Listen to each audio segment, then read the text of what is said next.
Good morning mga fitness. So today is Monday. So topic tayo. So pag-uusapan natin yung bakit mahalaga yung physical assessment sa client. So ito, para sa akin mga fitness, sa loob ng 6 years background experience or karanasan ko, hindi ako dietitian, hindi ako nutritionist, hindi ako professional bodybuilder, hindi ako professional powerlifter. Pero sa 6 years background experience ko at nakapag-conduct na rin ako ng training sa mga fitness industry o mga training or seminar, yun nga sinasabi ko sa 6 years background ko, mahalagang physical assessment. Dahil pagdating sa client, kung halimbawa ikaw ay may sakit sa diabetes, hindi ka naman agad pwedeng mag-workout kung walang advice ng doktor. Kung ano yung sinabi ng doktor na pwede ka bang mag-workout, tsaka kita bibigyan ng physical assessment or assessment. Sa mga commercial gym, sa mga malalaking gym gaya ng Anytime Fitness, Ghost Gym, mga commercial gym na iba pa.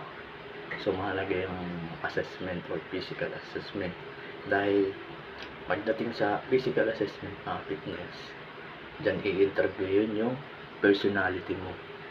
So yung iyong personality, number 1, kung may sakit ka ba or health condition, kasama yun. Pangalawa, yung family history, tapos kung ilang taon ka na, kung anong trabaho mo, tapos kung ano yung goal mo, anong gusto mong mabago sa katawan mo, yun mga fitness. Tapos check yung mga waist mo, hips, tapos yung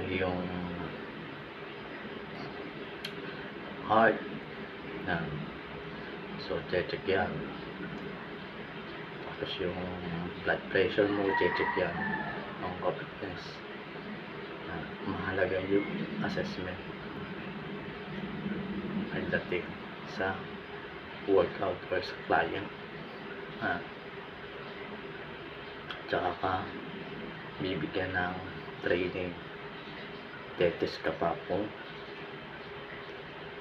okay yung health or yung kalusugan mo, na pwede kang training kung anong advisable ng doktor. Halimbawa, ako, mataba ako, gusto kong mag-lose ng fat, or advisable ba sa akin na mapagod ako? Yun mga ka-fitness. So kaya consult the doctor. Kaya mahalaga yung physical assessment for interview sa client. So yun lang mga ka-fitness. Sana may natutunan kayo sa video to. This is Coach Marski, and thank you. Sana tuloy-tuloy lang sa inyong fitness goal, at huwag niyong kalimutan i-subscribe itong aking YouTube channel, Marski Fit 2024. Stay fit and healthy lang tayo palagi. Alagaan ang sarili para maging malakas at hindi magkasakit. Thank you.